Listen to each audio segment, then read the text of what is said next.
कि आप लोग हमेशा जब भी आपको शॉर्ट नोटिस पे मैं याद करता हूं तो आप लोग आते हैं, इसके लिए आपका दिल से आभार आप सबका। देखिए, आज जो मुझे दिया गया है विषय वो है जो बजट। अभी जो लेटेस्ट बजट पेश हुआ मैडम निर्मला सीतारमण जी द्वारा, और उसके अंदर क्या क्या विशेष बातें रही, भले हम अगर पूरे भारतवर्ष की बात करें उसके संदर्भ में और जम्मू कश्मीर के संदर्भ में क्या क्या लाभ प्राप्त हुए और क्या क्या आने वाले टाइम में भारतीय जनता पार्टी की नीतियां रहेंगी, उसके ऊपर मैं एक विस्तार में आप लोगों से बात करना चाहूँगा। देखिए, सबसे पहली बात जहाँ से मैं शुरू करना चाहूँ कि भारतीय जनता पार्टी ने जब 2014 में इस देश का कार्यभार संभाला था और माननीय नरेंद्र मोदी जी जब पहली बार इस देश के प्रधानमंत्री बने थे, तब अर्थव्यवस्था पूरे हिंदुस्तान की चरमराई हुई थी। और सबसे बड़ी बात ये थी कि भारत की जो जीडीपी थी वो नीर अबाउट डी ग्रोथ की तरफ थी, जबकि पूरी की पूरी जो दुनिया थी वो ग्रोथ के ऊपर थी। और अगर आप आज देखें, जो आज का बजट पेश हो रहा है, आज अगर आप भारत की जीडीपी देखें तो 7 से 8% से हम लोग ग्रोथ के ऊपर हैं, जबकि मैक्सिमम जितने कंट्रीज़ हैं, भले आप यूके की बात कर लें, यूएसए की बात कर लें, जो 2 या 3% की ग्रोथ के ऊपर है, जैपनीज इकोनॉमी हार्डली 1% की ग्रोथ के ऊपर है, लेकिन भारत आज 7 से 8% की ग्रोथ के ऊपर जा रहा है। यहाँ से पता लगता है कि जो सबका साथ सबका विकास और सबका विश्वास की बात की गई थी, वो पिछले 10 साल में धरातल में उतार कर दिखाया गया। और आज जब मैं ये प्रेस कॉन्फ्रेंस कर रहा हूँ तो मुझे सबसे बड़ी बात जो है, मुझे डॉक्टर जितेंद्र सिंह जी के जो पीएमओ में तीसरी बार फिर से हमारे यहाँ से मेंबर पार्लियामेंट बने, उनके लफ्ज़ याद आते हैं जब वो बोलते हैं तर्क, तथ्य और तुलना। तो उसी तर्क, तथ्य और तुलना के ऊपर मैं आज अपनी प्रेस कॉन्फ्रेंस करूँगा, ताकि आप ये विश्लेषण लगा सकें कि आज से 10 साल पहले भारत की क्या छवि थी और आज भारत कहाँ पर है। तो मैं 10 साल पहले की बात करूं तो भारत 11वें नंबर की अर्थव्यवस्था पर था, जबकि आज भारत जो है 5वें नंबर की अर्थव्यवस्था पर है। और बहुत जल्दी जो 5 ट्रिलियन इकोनॉमी जिसका संकल्प हम लोगों ने लिया है, वो भी हम टारगेट अचीव करने वाले हैं। और उससे बड़ी बात अगर आप इसमें देखते हैं, जिस तरह से चारों ओर विस्तार हुआ है हिंदुस्तान का, वो अपने आप में एक सराहनीय बात है। और अगर मैं बात करूं जो इस बजट के संदर्भ में अगर मैं आपसे बात करता हूं तो क्या क्या कुछ हम लोगों को मिला, और युवाओं की बात यहां पर करना सबसे प्रथम मुझे लगता है कि ज़रूरी है। युवाओं के लिए अगर आप देखें तो जो नए प्रावधान रखे गए हैं, सबसे बड़ी, क्योंकि अनएम्प्लॉयमेंट की दर को जितना नीचे लाया जाए उतनी हमारी कोशिश है, और इस प्राथमिकता को हम लोग जो है आगे लेकर जाना चाहते हैं, क्योंकि हमारे लिए युवा शक्ति जो है वही सबसे बड़ी शक्ति है। और युवा शक्ति की अगर आप बात करें 2047 में जब हम विकसित भारत का संकल्प जो हमने लिया है, वो यही युवा है जो हमें 2047 तक लेकर जा सकते हैं। तो उनके अंदर अगर आप देखें जो नए एवेन्यूज़ हैं जॉब के जो खुल रहे हैं सबके लिए, सबसे बड़ी बात अगर आपको पता होगी, इसके अंदर 1 करोड़ युवाओं को 500 टॉप कंपनीज के अंदर इंटर्नशिप करने का मौका मिलेगा, जिसके ये जो पैसे हैं वो सरकार की तरफ से उनको दिए जाएंगे। ये अपने आप में बहुत बड़ी बात है। अगर हम अपने कठुआ की बात करते हैं या घाटी की बात करते हैं या सांबा के इंडस्ट्रियल एरियाज़ और जम्मू के इंडस्ट्रियल एरियाज़ की बात करते हैं, टॉप 500 में से कई ऐसी कंपनीज हैं जो यहाँ पर भी हैं। अगर इन कंपनीज में मेरे कठुआ के युवा, सांबा के युवा और बाकी लोगों के युवा अगर साल 2 साल की इंटर्नशिप करते हैं, भले वो बड़ी बड़ी कंपनीज में, उनके नाम नहीं लेना चाहता, इनमें अगर आप साल 2 साल या 3 साल की इंटर्नशिप करते हैं तो हिंदुस्तान में कई हज़ारों ऐसी कंपनीज है, सिर्फ आपका बायोडाटा देकर आपको जॉब दे देगी। और वो इंटर्नशिप करने के लिए आपको अपनी जेब से कुछ नहीं खर्चना है, सरकार आपकी मदद कर रही है। मुझे लगता है एक बहुत बड़ी बात है जिसके लिए खासकर यहाँ के युवाओं को इस चीज़ का फ़ायदा उठाना चाहिए। जिस हिसाब से इंडस्ट्रियलाइजेशन आज हो रही है कठुआ में, बड़ी बड़ी कंपनीज आ रही हैं, बड़ी बड़ी इन्वेस्टमेंट आ रही है, तो इसका फ़ायदा मेरे कठुआ के युवाओं को और जम्मू के युवाओं को ज़रूर उठाना चाहिए। इसके अलावा जो ये कंपनीज इनको एम्प्लॉय करती हैं, उनको भी जो इसी परफॉर्मेंस रिलेटेड जो इंसेंटिव्स है वो दिए जाएंगे, ताकि कंपनी को भी उतना अच्छा लगे कि हम इन युवाओं को अपने पास इंटर्नशिप करा रहे हैं, इनको एम्प्लॉयमेंट अपने पास दे रहे हैं। फर्स्ट टाइम जो जॉब सीकर्स रहेंगे उनकी सैलरी के अंदर जो है गवर्नमेंट एक बहुत बड़ी मदद कर रही है कि उनको पहली सैलरी जो है वो यहाँ से दी जाएगी। और प्राइम मिनिस्टर पैकेज के अंदर 5 नई स्कीमें हैं जो युवाओं के लिए एक इनिशिएटिव एम्प्लॉयमेंट का जिसके अंदर लिया हुआ है। सबसे पहले जो स्किल डेवलपमेंट 4 से 4.1 करोड़ लोगों को 5 साल तक इसकी ट्रेनिंग दी जाएगी, ये युवाओं के लिए बहुत बड़ी बात है। जो फर्स्ट टाइमर्स की जैसे मैंने बात की, 1 मंथ की सैलरी सभी के सभी जो फॉर्मल सेक्टर्स हैं उनमें सरकार की तरफ से उनको मदद दी जाएगी। जॉब क्रिएशन मैन्युफैक्चरिंग सेक्टर के अंदर और इंसेंटिव ये ईपीएफओ के अंदर जो एम्प्लॉयमेंट प्रोविडेंट फंड जो कटता है उसके अंदर एडिशन की जाएगी सरकार की तरफ से। ये भी एक बहुत बड़ी चीज़ को युवाओं को देकर अपने इस चीज़ में रखा गया। एक एडिशनल एम्प्लॉयमेंट जो सैलरी जिन युवाओं को 1 लाख से कम की सैलरी पर मंथ मिलेगी, उसके अंदर 3,000 की मदद जो है वो हर मंथ जो है नियर अबाउट 2 साल तक अगेन उनके एम्प्लॉयमेंट प्रोविडेंट फंड के अंदर सरकार की तरफ से मदद की जाएगी। प्राइम मिनिस्टर पैकेज के अंदर स्किल डेवलपमेंट 20 लाख युवाओं को इन कोलैबोरेशन, जिसमें स्टेट और सेंटर यानी कि जैसे यूटी और केंद्र की आपस में इनकी कोलैबोरेशन के बाद 20 लाख युवाओं को जो है ये भी एक डेवलपमेंट के लिए, स्किल डेवलपमेंट के लिए ट्रेनिंग दी जाएगी। इसके अलावा इंटर्नशिप 1 करोड़ युवाओं को 500 कंपनीज, जो मैंने पहले भी बात की, ये सबसे पहले इंटर्नशिप इनको देने जा रही है। 10 लाख की जो मदद पहले मैंने कही थी, इसमें अगर आपको याद होगा जब बजट पेश हुआ था, हायर स्टडीज़ में जो बच्चे जाना चाहते हैं उनको 10 लाख रुपए की जो है मदद सरकार की तरफ से दी जा रही है। अब महिलाओं के लिए, बच्चियों के लिए जो दी जा रही है 3 लाख करोड़ रुपए की इन्वेस्टमेंट है। और अगर आप मुद्रा लोन की बात करते हैं, जो पहले 10 लाख हुआ करता था, अब 20 लाख का मुद्रा लोन, ये अपने आप में बहुत बड़ी एक रकम है। जिन लोगों ने अपना वो 10 लाख का जब वो मुद्रा लोन लिया था, अगर उन्होंने उसकी प्रॉपर सफल पेमेंट वापस कर दी तो आज 20 लाख रुपए उनको दिया जा रहा है, जिसमें कोई गारंटी नहीं, कोई कुछ नहीं। जो युवा आगे काम करना चाहता है उसके लिए ये मदद दी जा रही है। 12 नए इंडस्ट्रियल पार्क्स बन रहे हैं। स्टैंडर्ड डिडक्शन के अंदर अगर बात करेंगे तो मैंने पहले बताया था आपको कि 50 से 75 हज़ार की जो स्लैब को अभी क्रॉस किया गया और 75 लाख है, जिसके अंदर मुझे लगता है काफ़ी है जो सैलरीड लोग हैं उनको उनके इनकम टैक्स के अंदर जो है रिबेट मिलेगी। इसका फ़ायदा भी एक आम सैलरीड क्लास को भी होने जा रहा है। अब किसानों के ऊपर बात करना बड़ी ज़रूरी है। किसानों की एमएसपी आज से 3 महीने पहले ही बढ़ा दी गई थी और अभी भी जो उनकी एमएसपी के अंदर सबसे बड़ा प्रावधान रखा गया है कि जो उनकी कॉस्ट होती है उस पर 50% के एडिशन कर मार्जिन के अंदर एमएसपी दी जा रही है। और 5 नई स्टेट्स के अंदर किसान क्रेडिट कार्ड की जो सुविधा किसान भाई जो हैं वो अवेल कर सकते हैं। एक बहुत बड़ी इन्वेस्टमेंट खासकर फार्मिंग से रिलेटेड लोग हैं या हॉर्टिकल्चर से रिलेटेड लोग हैं या वेजिटेबल जो सब्जियां उगाते हैं उनके लिए भी एक बहुत बड़ी मदद सरकार के अंदर से दी जा रही है। और इनके रिसर्च के अंदर HATP के अंदर 109 नई तरह के कुछ फल, फ्रूट और सब्जी आइडेंटिफाई की जाती रही जिसकी हाई यील्ड होगी और जिसमें मौसम का असर कम पड़ेगा।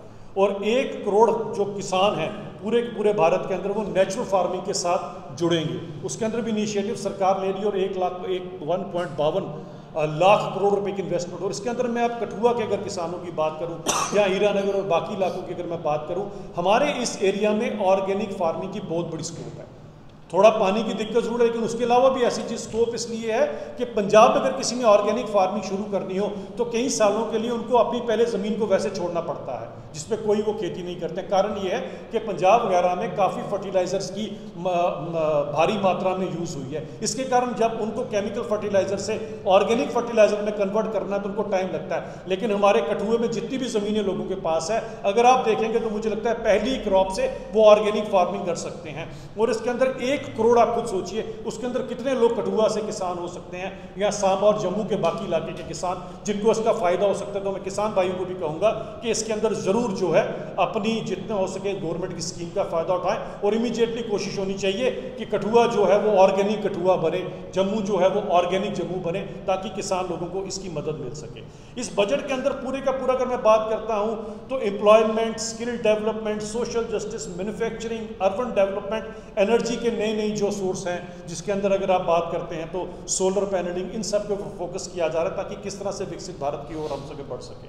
अब मैं जम्मू की ओर जरूर आना चाहूँगा। जो जम्मू में मदद मिली है, 2 कैंसर इंस्टीट्यूट, एक जम्मू में और एक कश्मीर में, जो फुली ऑपरेशन हो जाएंगे अभी आपके थोड़ी देर के अंदर। इसके अलावा अगर आप देखते हैं तो 9400 करोड़ रुपए की जो सब्सिडी दी जा रही है पावर परचेज की, क्योंकि पावर क्राइसिस हमें रहते हैं, तो 9400 करोड़ रुपए आवंटित किया गया है केंद्र के द्वारा जो हमें बिजली खरीदने के लिए दिया जा रहा है।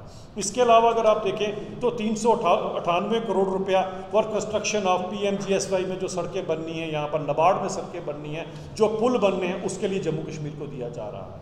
उसके अलावा अगर आप देखते हैं तो 1875 करोड़ रुपया, ये भी बहुत बड़ी बात है। एजुकेशन सेक्टर में जो बोलते हैं क्या किया गया, सर्व शिक्षा अभियान के अंदर बहुत बड़ी रकम है। ये 1875 करोड़ रुपए की जो रकम की इन्वेस्टमेंट समग्रा के अंदर की जा रही है, ये भी अपने आप में एक ऐतिहासिक बात है। 1808 करोड़ रुपए पंच, सरपंच, ULP, DDCs, BDCs, वो चुनाव जिनसे NC और पीडीपी इन सब पार्टियों ने बहिष्कार किया था। आज वो पंच सरपंच जो बने हैं और यूएलबी जो हैं, इनके लिए प्रॉपर इंफ्रास्ट्रक्चर, प्रॉपर जो ऑफिस बने, इनके पास पूरी की पूरी मदद वो दी जा रही है। उसके अंदर जो राशि डाली जा रही है वो भी एक बहुत बड़ी राशि केंद्र के द्वारा आवंटित की गई है, जो 1808 करोड़ रुपए की है। 1714 करोड़ रुपया, हर घर में नल में जल और जल भी स्वच्छ, ये वादा जब किया गया था, इसके अंदर 1714 करोड़ रुपया ये भी हमारे को जम्मू कश्मीर को मिला है। 1484 करोड़ रुपया जो प्रोजेक्ट्स पीछे अभी बच गए हैं करने वाले जम्मू और श्रीनगर स्मार्ट सिटीज़ के अंदर, उनके अंदर एडिशन की गई है। इसके अलावा 1317 करोड़ रुपया इंफ्रास्ट्रक्चर की डेवलपमेंट के लिए, हेल्थ सेक्टर के लिए और नेशनल हेल्थ मिशन के अंदर ये भी दिया जा रहा है। 1104 करोड़ रुपया ये घरों के अंदर, क्योंकि आपने देखा होगा पिछले ही दिनों में जो आवास योजना के चलते, पिछले दिनों जब मैं चुनावों में भी यहाँ रहा और मुझे दूर दराज के इलाकों में जाने का मौका मिला, तो मैंने ये देखा कि पिछले 4-5 सालों के अंदर मैक्सिमम लोगों के पास आज अपना पक्का घर है, और जिनके पास अब नहीं है उनके लिए भी एक अलग से विशेष राशि केंद्र के द्वारा यहाँ पर दी गई है। 1068 करोड़ रुपया जो है वो फूड ग्रेन्स और कश्मीरी माइग्रेंट्स के लिए, उनके लिए मदद दी जा रही है।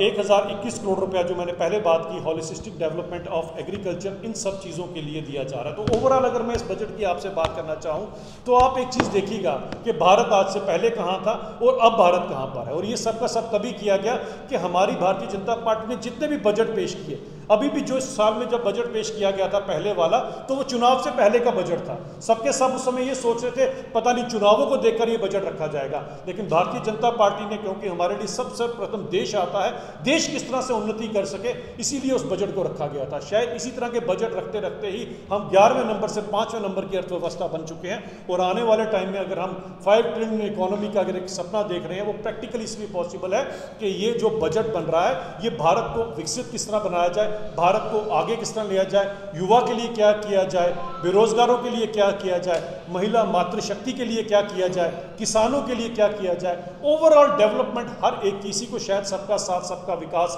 और सबका विश्वास वाला बजट कहा जा रहा है। और मैं इसके अंदर जरूर कहूंगा कि सबके प्रयास की जरूरत है, और इस समय युवाओं के प्रयास की जरूरत है, क्योंकि युवा ही होंगे जो, मुझे लगता है 2047 में पता नहीं हम में से कितने लोग रहेंगे, लेकिन युवा जरूर रहेंगे वो 2047 का विकसित भारत देखने के लिए। तो इस अश्वमेध यज्ञ में मैं सभी युवाओं से अपील करना चाहता हूं, अपनी आहुति डालें, और जितना आपको सरकार की तरफ से ये जो मदद दी जा रही है, इसका पूरी तरह से, और खासकर कठुआ के लोगों को मैं रिक्वेस्ट करूंगा, इतनी इंडस्ट्रियलाइजेशन के बाद आप बड़े आराम से कहीं पर भी महीने, 2 महीने, साल, 2 साल के लिए अपनी इंटर्नशिप करके अपने साथ एक सर्टिफिकेट रख सकते हैं, तो आपके लिए जॉब के एवेन्यूज खुल जाएंगे। और जिस तरह से कठुआ में इंडस्ट्री हुई है या घाटी में हुई है, आने वाले समय में मुझे लगता नहीं है कि मेरे कठुआ के, जम्मू के किसी भी युवा को बाहर जाके नौकरी करने की जरूरत पड़ेगी। बहुत बहुत धन्यवाद। कश्मीर के स्पोक्स पर्सन आदरणीय बड़े भाई अभिजीत सिंह जसरोटिया जी ने बड़े विस्तारपूर्वक जो बजट पर चर्चा की है, और आदरणीय प्रधानमंत्री जी नरेंद्र भाई मोदी जी की और मोदी सरकार की तरफ से जो आदरणीय हमारी सीतारामन जी ने जो बजट इस बार संसद में जो पेश किया था, कहीं ना कहीं उन्होंने बड़े विस्तार से ये जानकारी दी है। बहुत बढ़िया बजट ये रहा है। और जिस प्रकार से आदरणीय अभिजीत जसरोटिया जी कह रहे थे, और मैं इनके जो इन्होंने ये सारे पॉइंट्स लिखे थे, कुछ जानकारी मैं इनको पढ़कर देख रहा था कि किस प्रकार से इंफ्रास्ट्रक्चर के लिए 3983 करोड़ रुपया जो है जम्मू कश्मीर के लिए आया है।